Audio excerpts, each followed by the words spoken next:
Good afternoon. It is Monday, June 3 p.m. This is the time and place for the regular meeting of the Meridian Transportation Commission. First item of business, I'll call roll. Ballard is here. David McKinney? Not yet. Ryan Lancaster? Here. Ryan Hall? Here. Tracy Hopkins? Here. Stephen Lewis? Here. Ryan Leslie? Here. Tricia Matthews? Not yet. Michael Bernard? Here. Okay, Kavner is absent. Sean Martin? Here. Good afternoon. Tony Tisdale? Lisa going out for him. Thank you, Lisa. And your report's ready? Oh, okay. Ivan Updike. Ian Updike. Ian, excuse me. Okay, Mr. Updike, in a few minutes, we'll give you a chance to introduce yourself, if you would, please. Thank you for joining us. Brian Parker, Here. Justin Price. Mark Wastall, 4. Thanks, Mark. Okay. Mr. Updike, if you would like to give us a few minutes and tell us about yourself, we'd appreciate, it's been a tradition on the commission to welcome people. Certainly, should I come There, or up there, if you'd like. up either place? Either place is Okay. fine. It's like we're facing the wrong direction. Yeah.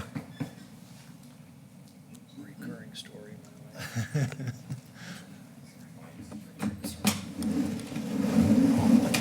There you go. That did that. Ooh, shiny. You feel strong, huh? Commissioner Ballard, members of the board, my name is Ian Updike. I've replaced Miranda Carson as your pupil transportation contact for the West Ada School District.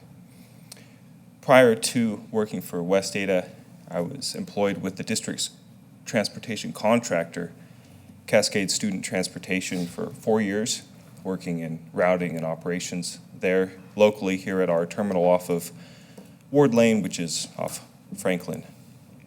Prior to that, I worked for Food Services of America in delivery routing and also Diamond Line Delivery in terminal operations and freight. So essentially my background has been in logistics, kind of transferring here into working for the school, budgeting and doing, essentially what Miranda was doing. Any questions I can answer for you? Well, any questions or comments? Nope. Thank you for joining us. We look forward to your participation. Adoption of the agenda. Any comments, questions? Mr. Hood, are we on the clock with these minute increments? Yeah. No, they're guesstimates. Okay, that's what I thought. Okay. Can I get a motion to approve the agenda? So moved. Seconded? Second. All in favor? Aye. Very good. Approval of the minutes from May 6th. Mr. Lewis, I read it over. I didn't see anything. How about you, buddy? I didn't find anything either. Okay. Fine. Anyone else? Can I get a motion to approve the minutes from the May 6th, 2019 meeting? So moved. Seconded? By anyone? Second. All in favor? Aye. Any opposed? Okay, item 3. We saved 30 seconds, guys. We've got some in the bank there. All right. Old business. Item 4, transportation projects update. Mr. Hood. Thank you, Mr. Chair. For the record, I will note that Commissioner McKinney just arrived, so Thank I will you. put him as here. A couple of other things that don't show up in your packet currently, but I do want to update you, and I'll update you as you find this in the packet beginning on page 10 of 23 is what I'll be working from. But first, you should have found in front of you an appreciation gift. It's a trinket from the mayor's office. So so that's from upstairs. So thank you for your service. Related, there is a city picnic on June 27th. I'll email you all shortly that information if you haven't received it yet, because that's rapidly approaching. So again, that's June 27th at Kleiner Park. There's barbecue, hamburgers, hot dogs type of thing. And, it's usually a pretty good time. So I'd encourage you to go if you can. But again, I'll follow that up with an email. And then I did also just want to let you know, Tricia sent me an email this morning. Her appointment has expired and she is not going to renew. So you will be seeing at least one new commissioner here in the near future. I did talk to the mayor's office late last week. She hasn't gotten around to reappointing people just yet, but Tricia did let me know she did not reapply. So that's why she's not here today and won't be going forward. So I just wanted to share that with you as well. So then moving on to what you do see in print, again on page 10. The first one that isn't highlighted, again, kind of more late-breaking news. Today, I'm on a distribution list from ACHD. There were two versions of a 90-day bid list that they sent out today. The first version of that had Meridian Charity U-Stick on it as being on the 90-day bid list. And then the second version, the corrected version that came out, did not have that on there. So I'm thinking that project's going to be delayed.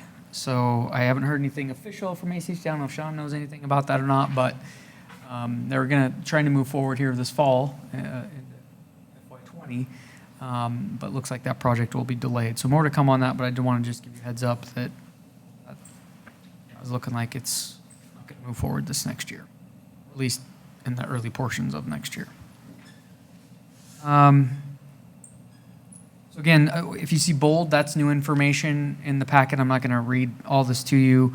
I do have some things on the latter part of the memo here. So page 14. Some of you may know, but ITD is in the process of working to design 16 from 2026 to I-84. They've hired a consultant. I can't think of the name of the firm off the top of my head. Jacobs, yeah. And we did have a meeting with Jacobs and ITD staff about a month ago. Mr. Martin was there.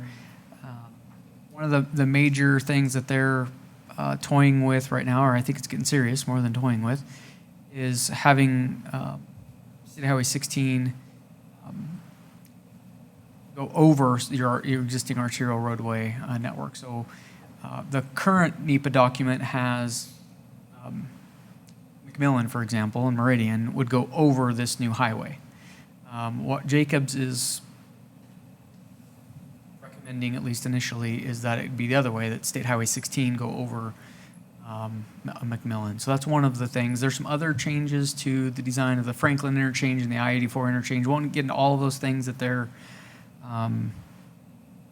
working on right now, but more to let you know that this summer and into the fall, there'll be some more public involvement probably necessary as they move forward into finalizing design for that second phase, if you will, of State Highway 16 south of 2026.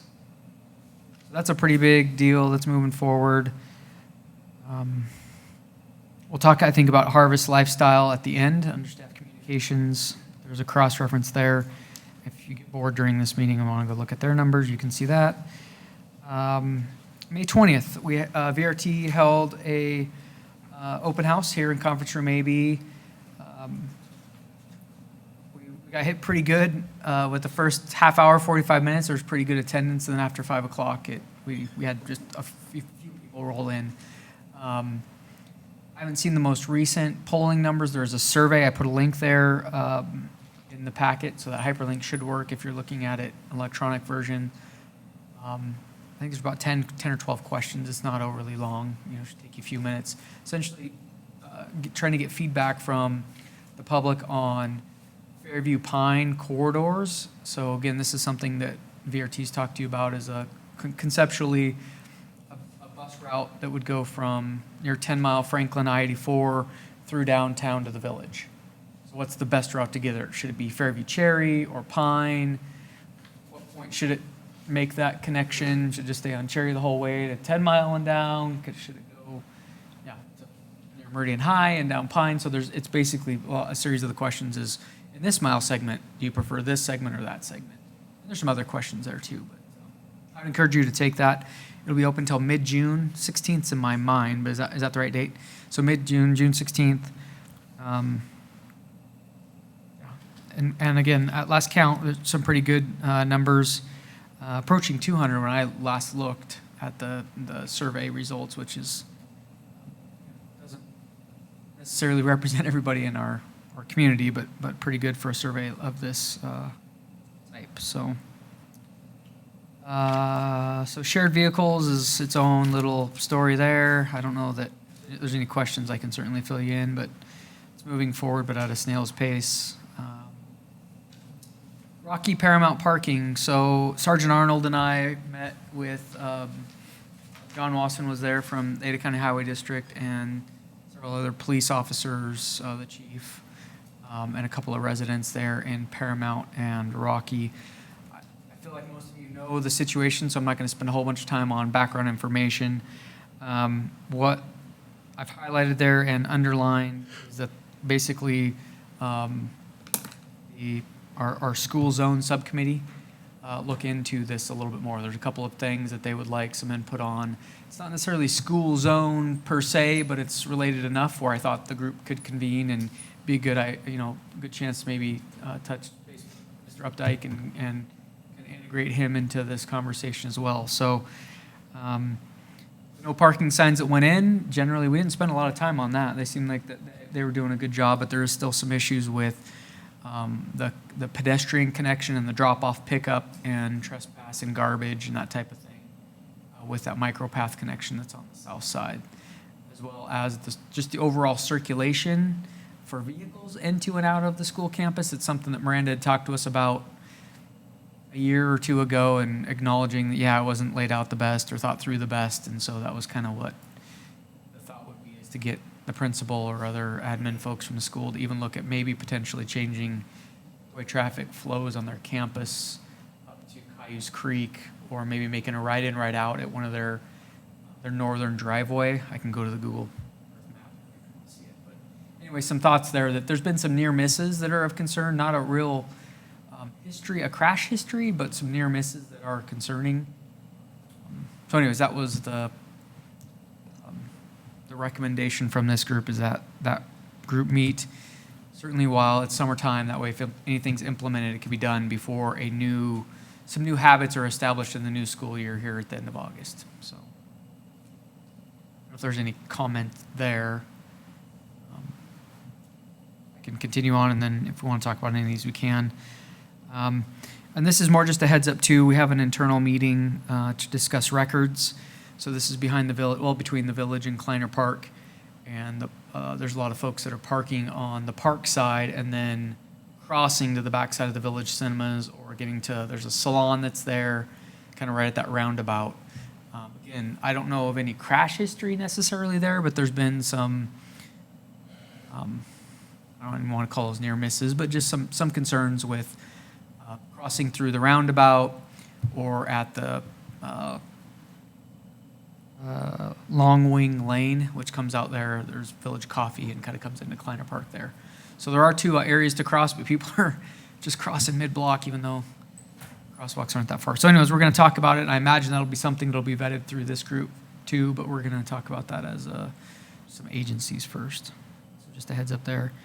And this is more because I felt bad calling Sean 11th hour to say, hey, do you have an update? So this is more just as a reminder under old business to Overland Eagle and Meridian U-Stick when ACHD's ready to report out. So I'm not going to put him on the spot now. He can chime in if they have something to report. I wasn't anticipating it. It's only been 30 days, but that's so I don't forget mainly. So with that, Mr. Chair, that is the long and short of what you have under Transportation Projects Update for this month, but I'll stand for any questions. Questions, comments for Mr. Hood?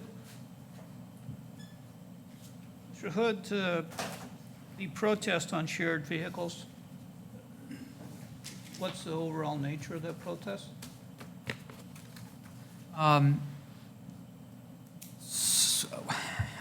Mr. Baird, do you want to? I actually didn't read it. I've heard some things, but I didn't actually read what they 25 filed. words or less, Mr. Baird. Just curious.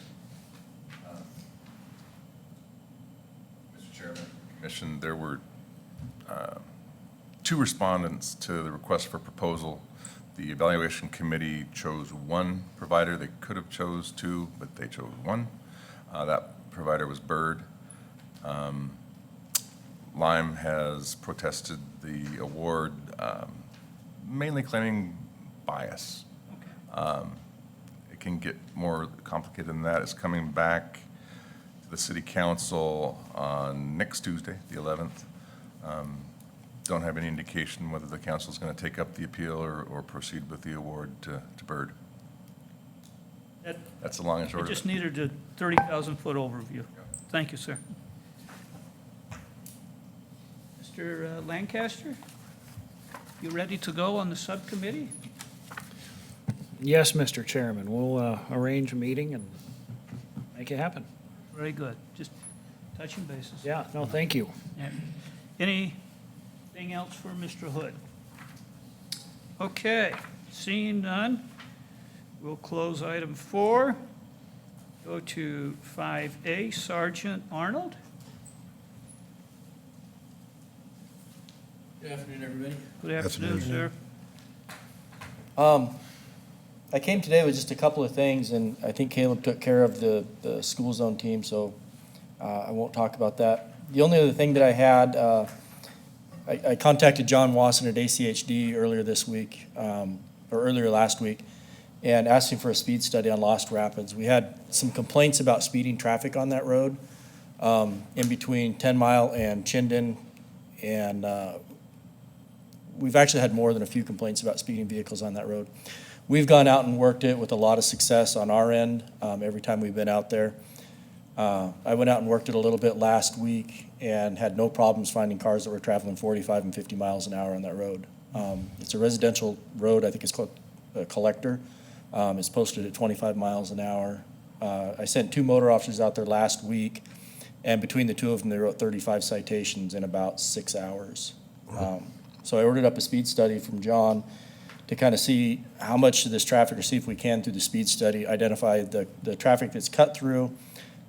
Mainly in the afternoons when 10 Mile starts to back up, people are hitting that street and cutting around to get over to Chinden.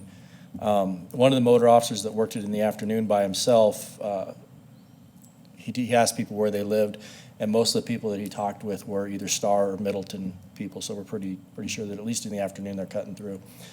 All but one of the people that I talked to lived in the neighborhood. I've written about probably 8 or 10 citations out there in the last 2 weeks. So we know that the people that live in the neighborhood are also part of the problem. So once I get that information back, I'd like to bring that information back to you guys and talk about where we go from here, because that road, as that area develops, is only going to get worse. And I know 10 Mile is going to get widened, and hopefully that fixes part of the problem. But in the meantime, we're kind of playing with fire by just saying, well, we'll wait until that road gets widened and improved, and hopefully the traffic clears out. So, Questions for Sergeant Arnold, Mr. Mr. Chairman? Kenny? Okay. You're looking Queued at up, me, but it you're looks saying like his name. He's going to nod to you. Sergeant Floor Arnold? to you, Mr. Leslie. Thank you. Sergeant Arnold, what street was this again? Lost Rapids, I don't, in between, so it's off of 10 Mile, just south of Chinden, and then it loops around to the north and comes out at Tree Farm. I think it actually turns into Tree Where Farm, the Costco's gonna go in. where the Costco's gonna go. so west? Just west of 10 Mile. Okay. So are you familiar with where the Costco's going in that vacant Yeah. field? So that's the street just to the south, and it loops, it kind of surrounds that property to the south Okay. and to the west. Okay, thank you. And it's just a 2-lane road right now. I don't think it has dividers. I do have a comment on that, though. Okay, Mr. Chairman, McKinney. Sergeant, do you think it's possible, it strikes me that since it's open fields there at the moment, Mhm. that encourages higher speeds once it gets built up, once the commercial and apartments and other stuff is put in there, that sort of congestion will tend to naturally slow people down? That's kind of my sense, is that roads that have more stuff close to the road encourage slower speeds, and open spaces encourage higher speeds. Currently they have bike lanes on both sides of the road, and I've always thought those were a good idea because it kind of necks down the width of the road. One of the things that I'd thought about was actually putting a painted divider in there, or double yellow lines to even narrow that down even more so you don't get the people that when there's no cars on the road still will, they'll get in the middle of the street and they're like, wow, I got, there's nobody around and I'm going over there, so I'm just gonna fly through here and get there as quick as I can, kind of thing. Now they actually have something to keep them in their lane and maybe slow them down in the curves and things like that. But yeah, my fear is that we're gonna have somebody, I had a car 2 weeks ago, I wanna say, 56 miles an hour, and as he's going through the curve, his car's actually leaned over and rolling over on it's everything's moving to one side, and that we're going to have that kind of speed continue, and there's going to be somebody in that bike lane, they can't control their car anymore, and they're going to take out a bicyclist. Yes, Mr. Upton? Sergeant Arnold, do you think that the traffic issue is at all caused by an app like Waze that's going to direct people around bottlenecks in traffic? Because I could see that happening. Yeah, I don't know if it does or not. That might be something to consider there. That could be happening. Yeah, that could be part of the problem. I've always, people are like water. They take the path of least resistance, and once they get to that traffic jam, they figure out a way around it. Good. Mr. Arnold, or Sergeant Arnold, excuse me. Maybe an oddball question. Neighborhood thefts or break-ins, is there any increase or? That I don't know. We actually just produced it. We call it a heat map, but it shows where the most burglaries are occurring and thefts are occurring in Meridian. It seems like it's more, for us, it's more central in the city than it is on the outlying areas. No, the HOA had sent out a memo to double check that your cars are locked at night. So Oh, okay. I was just curious. That's always a good idea, no matter where you're at in Meridian, True. or anywhere for that matter. But yeah, please don't leave your laptops on the seat. Don't leave your iPads on the dashboard or your wallet, and leave the car unlocked. Or a gun. Guns are big things. People like to leave those unsecured. Anything else for Sergeant Arnold? Very good, sir. All right. Thank you. Thank you. See you next month. Stay safe. 5B, Master Mobility Map. Mr. Hood. Thank you again, Mr. Chair, members of the commission. So I hope that before this meeting, you've had a little bit of an opportunity to look at the draft master mobility map. Let me get there. This is something that we've talked about for some time, and in fact, this link that's in the packet was shared with you prior to the transportation focus group meeting that was part of the comprehensive plan. We didn't spend a lot of time on it just because we were running out of time at that meeting, so I thought I'd circle back during this meeting and get some feedback from you all. Again, just by way of background, genesis for this potential tool was by an outgoing council member. It's been a handful of years ago now. Thought we were pretty short-sighted in how we were advancing transportation issues, particularly just plans, looking at 20-year plans or 5-year plans. And he would use the example of Japan and looking after Hiroshima, 100-year plan. This isn't it's a marathon, not a sprint. So having really long-range plans. So he brought up this idea of a master mobility map that could integrate all modes, all the roads, all the time, and it isn't constrained by fiscal resources. It is more visionary, but it can also be used in the nearer term to understand what may be coming in the next 5 years. So use the tools that you have, the ACHD's 5-year work plan, the ITIP, the Valley Connect 2.0 plan, and those types of things, and roll those all into one tool, again, and then take that tool and build it out to the next 25 or 50 years and what you think what you want your community to look like. So that's kind of the big vision for what this could be. The first step in that, we're looking at potentially adopting this as an addendum to the comprehensive plan, so something that would inform 20-year plan for the city.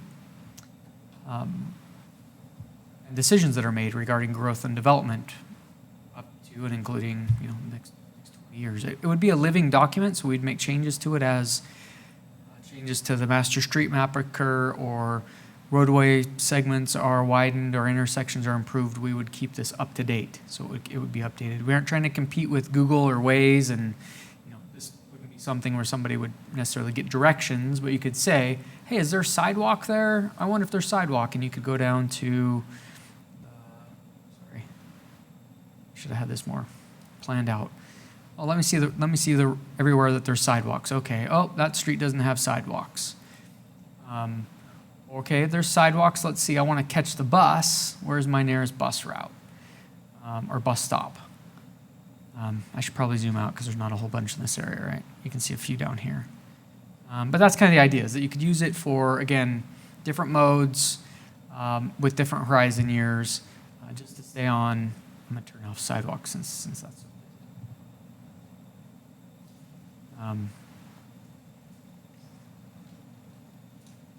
just to kind of stay on the bus.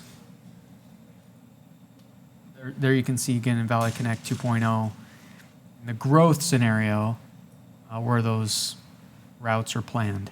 And you can see the difference between, again here, maybe not the best example, but planned and existing. So you can see different infrastructure that's already in the ground versus a dashed line that talks about it's coming, it's in a plan somewhere. So that's kind of how this document could work. I posed 2 questions for you in the memo. Do you see any value to having something like this? Kind of a 2-part question, the first one. And are there any changes? So I kind of walked it through real quick, but not fully the tool itself.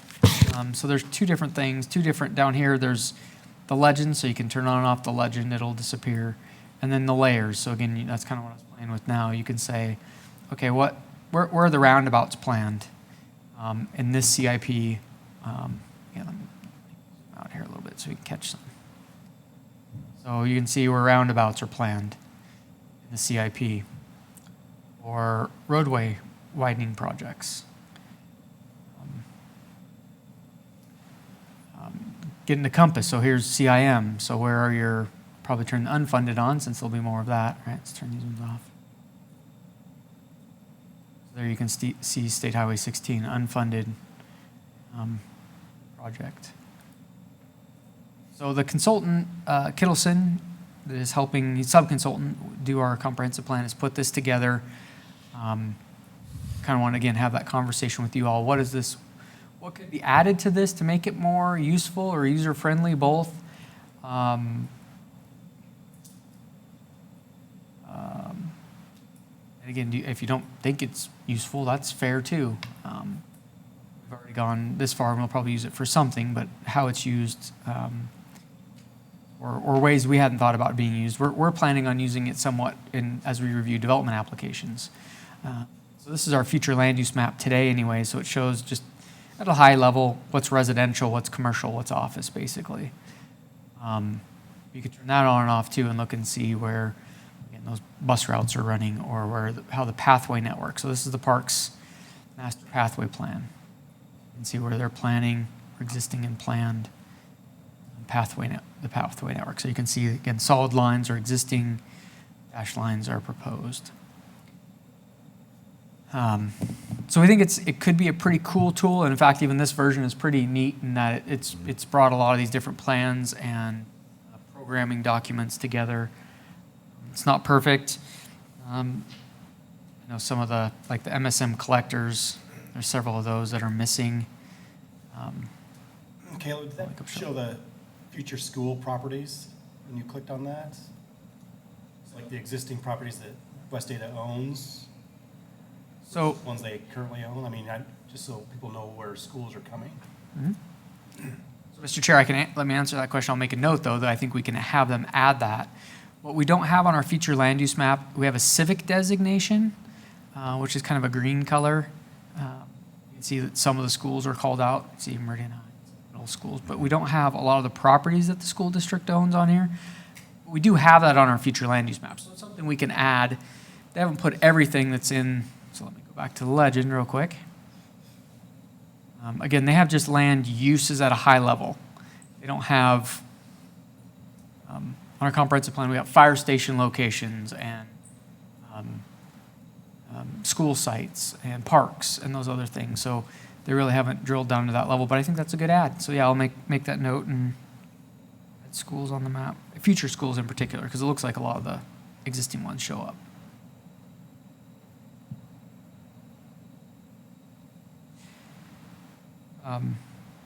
Yeah, and this is something, again, that's sort of a work in progress with the key multimodal corridors. This is some of the conversations we've been having about what is a transportation corridor, or what makes sense as a multimodal corridor. So these could change a little bit, depending on some of the feedback we got from you and the public and our consultants, that makes sense to look at,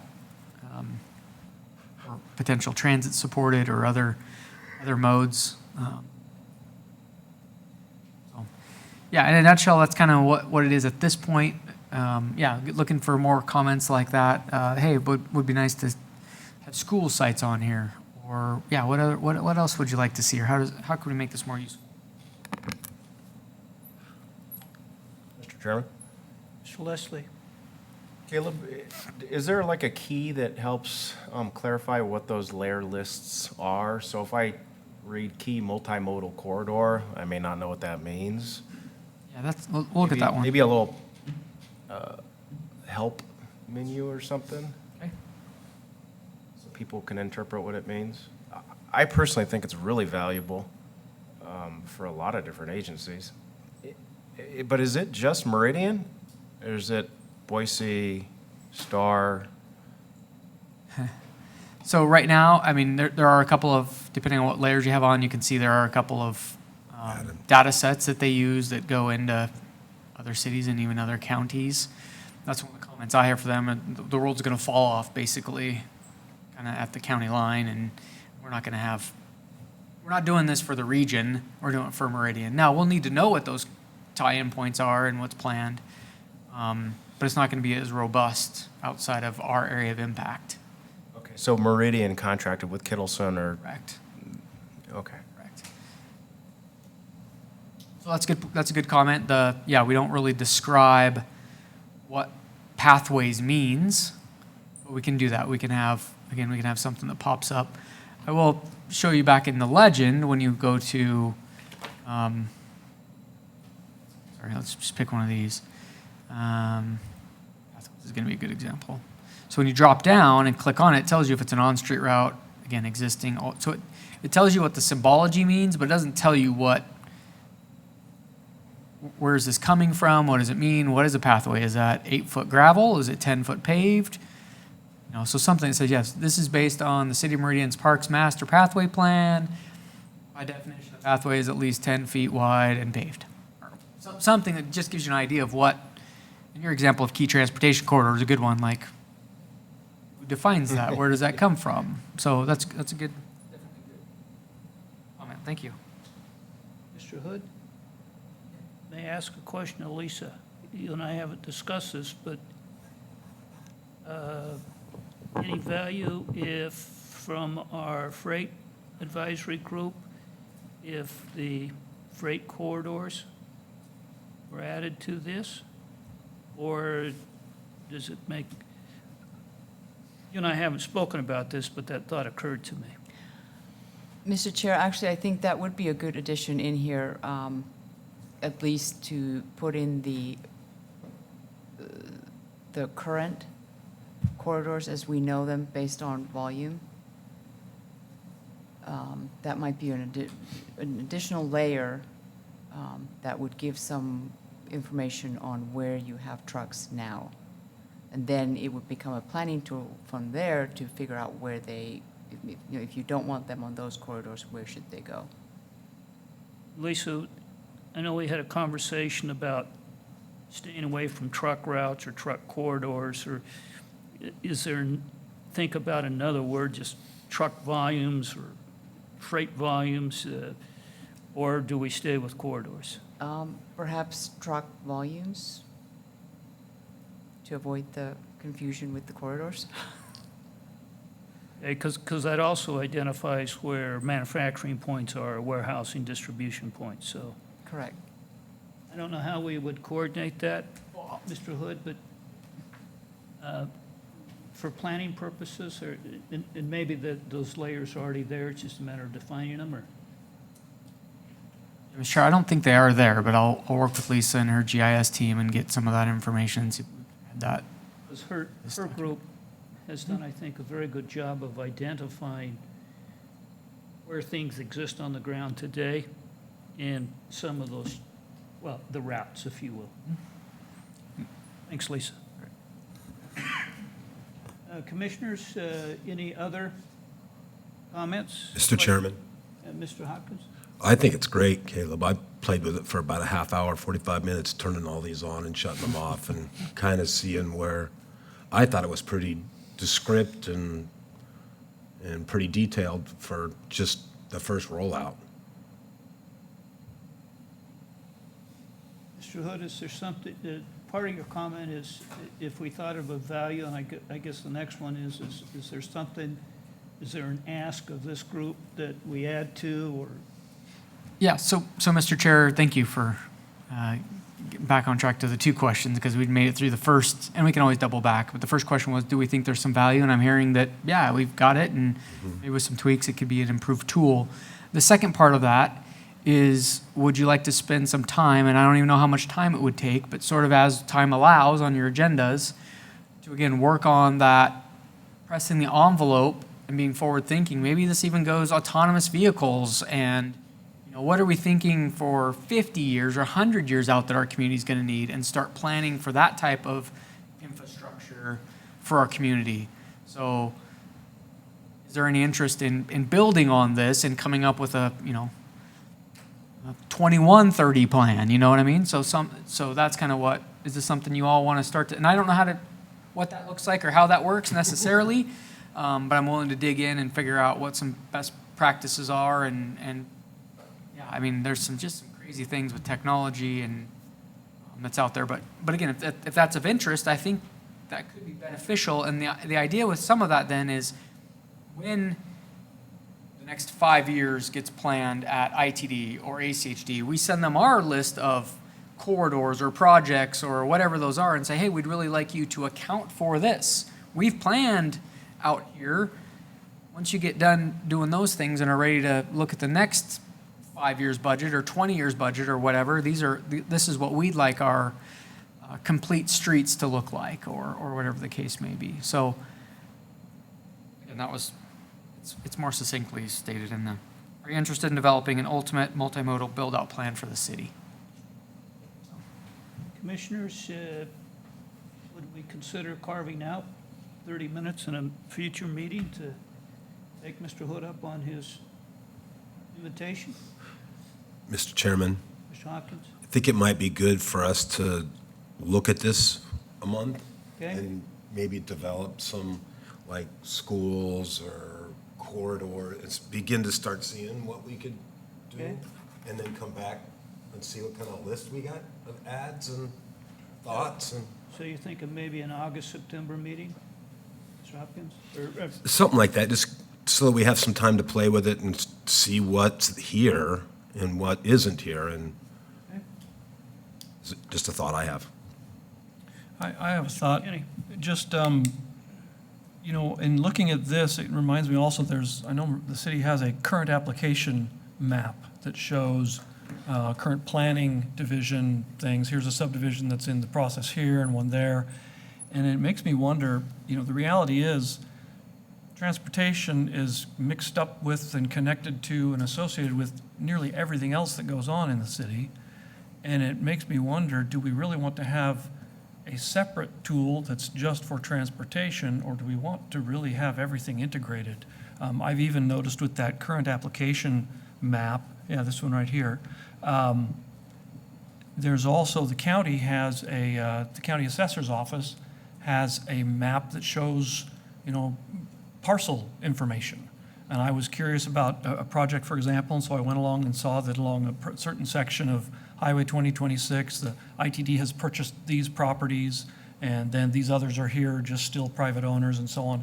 And it helps to give a big picture that relates to transportation, it relates to everything else. And so I wondered, do we want to have a separate tool just dedicated to the transportation items, or do we really want to kind of put everything all together in one, I guess, global information system is kind of what I'm getting at, but I don't want to reinvent the wheel. I'd like to have a wheel that's useful for a lot of different purposes, if that's not too much of a, an onerous thing. Yeah, Mr. Chair, if I can respond to that. So I appreciate that from a staffing perspective. We don't want to have essentially the same information stored in 6 or 7, 8 places, and then when it gets updated, you got to update it in all those 7 or 8 places. We do have a GIS database, which again, we've got to maintain, but a lot of that information, the data sets are sent to us and we just replace them with whatever ACHD gives us or whoever. And that's why I kind of asked the question. We can turn on a lot of things in the map we just looked at. It's not reinventing the wheel. If you want to put zoning on here, we can. We've got that. And it just, points to the zoning and it pulls it in and you can put it on there. So there really isn't a whole lot of staffing involved with that. It's just how do we want to make this user-friendly? And we do really want, we could roll this information into active hearing levels or an interactive just zoning map that has all kinds of stuff. And the list could be miles long. Everything from, all the sewer manhole covers and fire hydrants. And we've got that information, right? You could get lost in it and play for days in it if you really wanted to, right? This one, we would limit that to really if you're looking for transportation. And I could see the land use being an important piece of transportation. I just wouldn't want to go too much where now you lose the transportation tool that this is really meant to be, at least as envisioned. So no, we don't want too many separate tools, but this is essentially the same tool just with some things hidden. More accessible to really get people what we think they would want to see as it relates to transportation. I'm not saying that very well, but. Okay. Well, and that strikes me that maybe perhaps if it really, in the end, it's one big database of information, and it seems to me what you want perhaps on that database are some specialized buttons that say, select me the transportation group of stuff, or give me the land use group of stuff. Or once you pick one of those, you can select from a menu and get other specific things here and there that you might want. But I definitely like this kind of thing. Having more information is nearly always better, so long as it's not more than, that makes you get lost. Layers help you not get lost, though, so I Right. think it navigates really good. So Right. I don't think you'd get too much information on it. Can I ask, one of the things that I had thought about was even the grouping. We could do something just called bus, right? And do we like that? Do we like, just even almost to both of your points a little bit, getting lost, you could have, bus, pedestrian, roadway, I don't know what they are, but you Yeah, could group general these instead of categories. having Mhm. such a long scrolling list, and then this would expand. If you clicked on bus, then you'd have 3 or 4 below that you could turn on or off, right? So submenus, if you will, instead of just having them listed at this level. I don't know if that helpful or not. Yeah, absolutely. I think that'd be great. Multiple layers, kind of a big tree, kind of a hierarchy. Change your tree. So that you can choose which leaves you want to see and which trunks you want to turn on or off.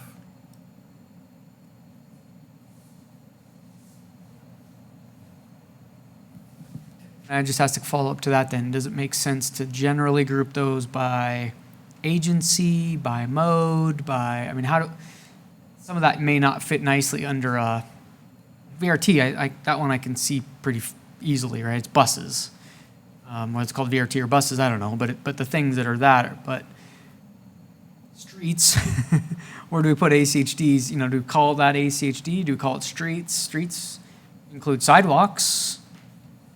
We have sidewalks in multiple places now because it's also part of a pedestrian network, but it's also, I don't know, I don't want to overthink this, but just trying to understand how a user might want to see that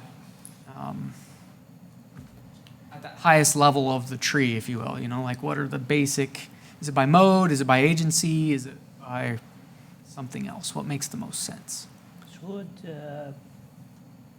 Lancaster, that recalls a couple, 3 or 4 meetings ago, you were talking about a discipline on how you identify projects or stick information in points, how you organize points. Am I sounding familiar or? It all sounds fantastic. I'm not sure exactly what you're talking about, but it sounds really smart. Or maybe that was Lewis that had a discipline on how you identify, you know, you go from a subject to a subset to a subset to a subset. I think that's what Mr. Hood. I don't recall saying that. I don't remember it either. Okay. Well, you know, if I may, on that subject of how to divide it up, it strikes me that maybe the best way to at least think of this is, you know, what would the average person be thinking of? And the average person isn't thinking about agencies. They think about streets, you know. And to them, Eagle Road and a neighborhood street, they're both streets. They don't necessarily think that the state transportation department has one, ACHD has another, and so on. But as far as, like you say, bus is a category, or transit, or whatever, you could probably do it 10 different ways, and it would probably be fine. I don't think it's super critical, just so long as it's logical and makes sense. Mr. Chair, if I can, and I don't know if we're going to go with Commissioner Hopkins' recommendation to think about this for 30, 45, 60 days or whatever. But if you could think about that maybe a little bit more, and as you're coming up with things, how should we group that? I agree. Part of that then makes me, who is the user? You know, if it's general public, I agree. Do we think the public's going to be using it that much? Maybe. I'd hope so. Or is it going to be more agency staffs that are going to be using it more? We do think in the realm of ACHD or ITD or BRT. Anyway, so yeah, if you can just ponder it a little bit, I'm not too worried about it. We'll figure something out that at least is somewhat intuitive for everybody using it. I don't think it's that hard to navigate now. And we could simply leave it at this. It just gets a little long and redundant. You know, I could just see how you could roll some of those up to a 3 or 4 and just have one button there. I think that's a good idea, but like pathways, pathways, what else do you need to say about them? Pretty all-encompassing, so. Is it a pathway or a sidewalk? They got both. Okay. Mr. Chair? Yes. Just a suggestion would be to include a time slider sort of a feature to it, to like have horizon years, so instead of having current bus routes, medium-term bus routes, long-term bus routes as 3 different layers, just have one layer that you can then slide and see in 5 years this is what the bus system's gonna look like, 10 years this is what it's gonna look like. Just That's a thought. good idea too. Instead of having to go to a different layer, you just slide to. It's a good idea too. Yeah, Mr. Chairman, Yes. I would just like to echo Commissioner Hopkins' suggestion. I'd like to chew on this for 30 days. Maybe come back and talk about it next month, and we've all had some time to spend on it, and go from there. So the consensus is, can we have this on the July meeting for continuation or a topic to be continued and pick up from there? And we could even just send our, emails to Caleb and say, hey, here's my input as well.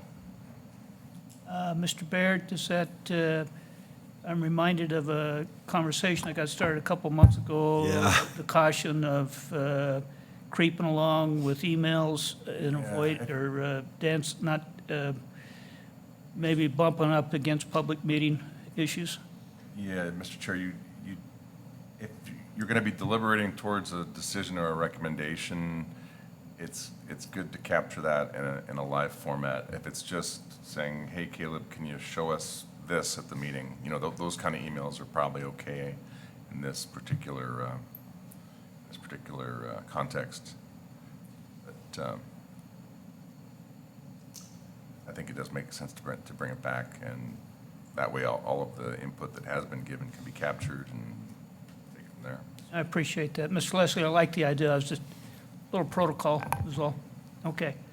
Other comments, questions for this point on the agenda? Okay, some great ideas. We'll take this, revisit this then in July. 5B, closed. 5C, staff communications. Mr. Hood? All right, Mr. Chair, the next item on the agenda, communications, I'm sorry, the memo actually has 5D on it, so that must have been from last month. I apologize for that. But page 20 of 23 is staff communications. We met Mr. Updike earlier today, so I put that in there. This one isn't really transportation related, but sort of, again, land use and transportation growth all kind of run together. So just another ho-hum. We're in the top 5 in the nation for growth. And then chip sealing. I think most of you, certainly you've all have experienced chip sealing to some degree, whether you're just as a motorist or whatever, but it is chip sealing season. So just some FAQs on chip sealing. They do have, and I think this even got mentioned last month, they do have a little video. Tim Nicholson with ACHD was actually at City Council a couple weeks ago and gave a presentation too. So if you want to watch that and learn a little bit more about what is shown on page 22 of the packet, you can get a little bit more. But a good chunk of Meridian is going to be chip sealed this year. So get ready. Now that it looks like the rain's maybe going to let up, I imagine they're going to get it hard here. So, and then Harvest Transit. So that's something I mentioned earlier during the transportation projects update. That graph, just they're really happy with ridership there with the Harvest vans. There are 3 of them that are now in service, so that gives them a little bit of overlap. They're able to chain some trips together. It reduces how many people they're having to turn away because the reservations were, you can see some of that here as well. Rides per hour, I guess maybe on this one they didn't put how many they've had a decline or weren't able to meet the needs of the trips. But again, steady growth in that service year over and even month over for the most part. I just wanted to share that, and it seems to be a really good relationship between VRT and the city and Harvest Church. So, yeah, those are the few communications I thought that were appropriate for this month. Comments, questions for Mr. Hood? Mr. Chairman? Mr. Leslie? So I thought the ridership levels is really, really encouraging. It's going up every single month, year over year.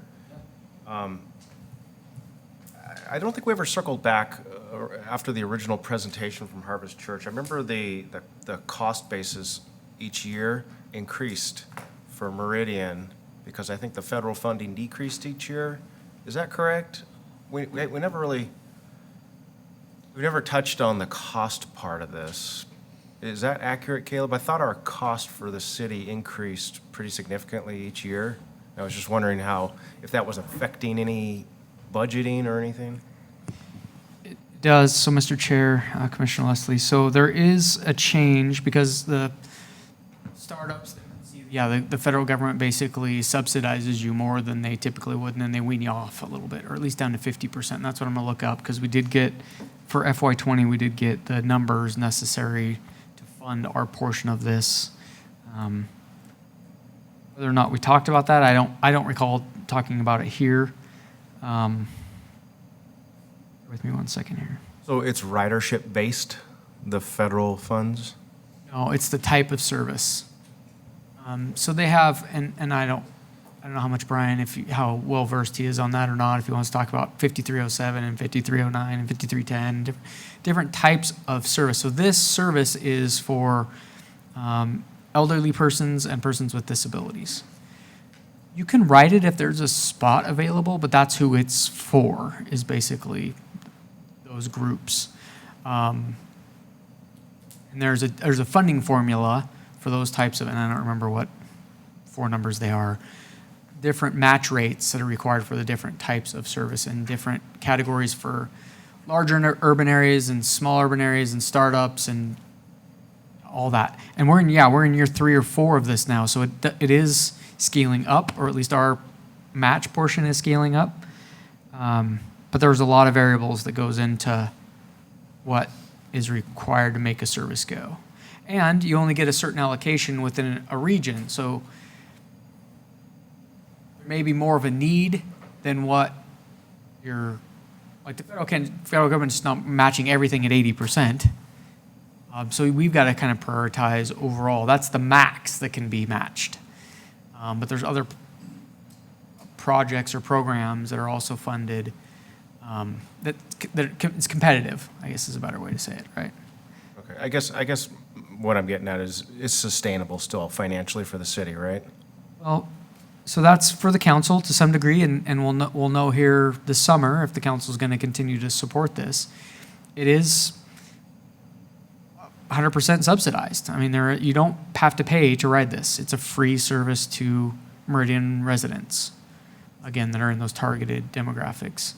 So kind of depending on your definition of that, I was just going to simply tell you what our portion is for Harvest. And this next year, it's going to be $129,000. So that's our portion to operate this service.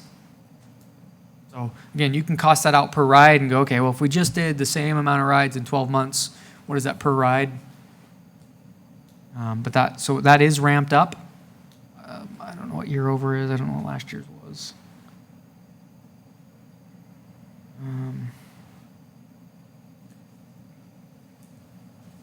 I can maybe find that and see how much that is going up from the current year we're in.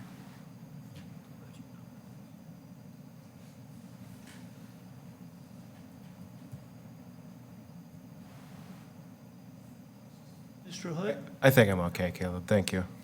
Now, I'm curious, but Would okay. that be an appropriate item for July meeting to take a look at those budget numbers, or maybe a little more detail, Mr. Leslie? I mean, if the commission wants to. I know we had the year-over-year increases from Meridian when they initially were talking about rolling this out. We've never circled back to it after a few years, and I was just curious if it was still on target, and sustainable. And to be fair, I don't know that they actually had a goal for ridership. I know that they're pretty happy with this numbers, and that's why we had to add the third van, is because they were like, we can't, we're being as efficient as we can. And I know we did the tour last year, and with how they're putting together their itineraries and all that, but they were just maxed out. Like, there's no more, it's not like the vans are just sitting idle, so they had to buy the third van. But they didn't really set any goals for how many, what success looks like. Right, sorry. I meant the cost. Dollar amounts. Yeah. I got you. I'm just saying that, if there were half this many rides, is that success? I never really heard a goal like, hey, we're going to 1,000 trips a month. Yeah. Like, what is that? So I guess what I would propose is kind of something in between. I don't know if this needs to be a new business item. What I'll do is put that information in my transportation projects update memo. I'll put some tables or whatever in there that I can find that shows what we paid historically. And if we want to pick up on that and talk about it some more, it's right there, we can talk about it. But I don't know if that needs to be a separate standalone. If you want to direct it that way, I'm fine with that way too. I'll just put that information in the packet. I'm just okay with the info. Thank you. I think, Leslie, hear any objections? Let's go with your suggestion, Mr. Hood. Any other comments from Mr. Hood, 5C Staff Communications? Okay, 5C's closed. Future meeting topics: high-capacity transit alternatives, July; rail with trail alignment pathway network; regional transportation improvement plan, August; Mr. Hood, bus tour, September. Is that a? Yeah, so I wanted to just circle back a little bit on that. So we did have some conversations at the end of last month's meeting. There seemed to be some interest. Councilman Kavanagh actually mentioned it too, about potentially inviting, if you're okay with it, inviting the council to go on taking either the 40 or the 42. I've talked to Mr. Parker a little bit about what that route would look like, and I don't know if this is us joining, and maybe he's even thought about this a little bit more since a couple weeks ago when we talked about it. But essentially, we'd be riding an inter-county line route and seeing where it goes, and maybe picking up some efficiencies in that, but also inviting the city council to participate in that, so they could experience that as well. So that's the thought now. But if that isn't of interest, Well, let's let Brian know, because he's starting to herd those cats, so. Any comments, input there, commissioners? Okay, I guess we're going to ride the bus in September. Mr. Lancaster, I didn't mean to cut you off there, buddy. It sounds great, Mr. Chairman. All right. Mr. McKinney? Just one question on our schedule. Are we scheduled for meeting on July 1st? Is that correct? Okay. 'Cause I know I may or may not be here just because of summer travel and so on, but I don't know if we had specifically addressed that issue with the commission as a whole.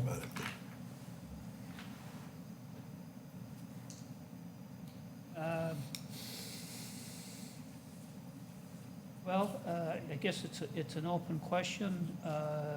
Mr. Lancaster, historically, haven't we usually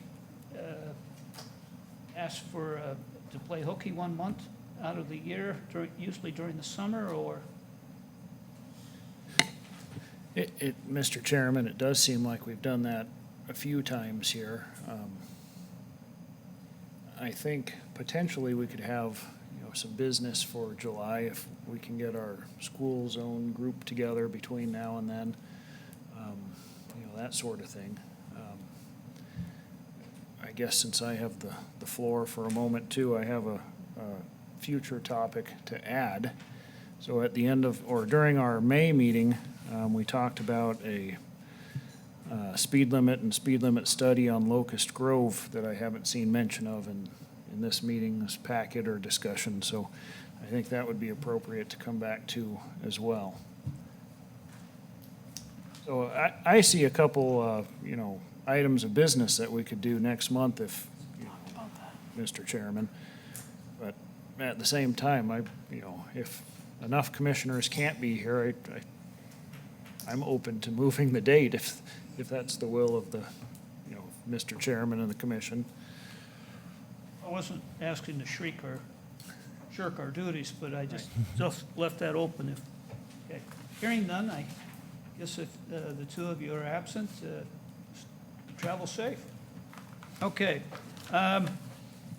Maybe a little bit of a, not executive privilege, I wouldn't go that far, but I have left it open that at the end of our meetings, if there was some other random thought that had come to our minds, I leave it open to discuss it at this time before we head for adjournment. Well, Mr. Chairman, I just had that one about the speed limit on Locust Grove. That was my suggestion for a future topic. Hearing no other random thoughts, our next meeting will be July 1st. Is there a motion to adjourn? I make a motion, we adjourn, Mr. Chairman. Second. Okay. Any opposed? Go home. Thank you.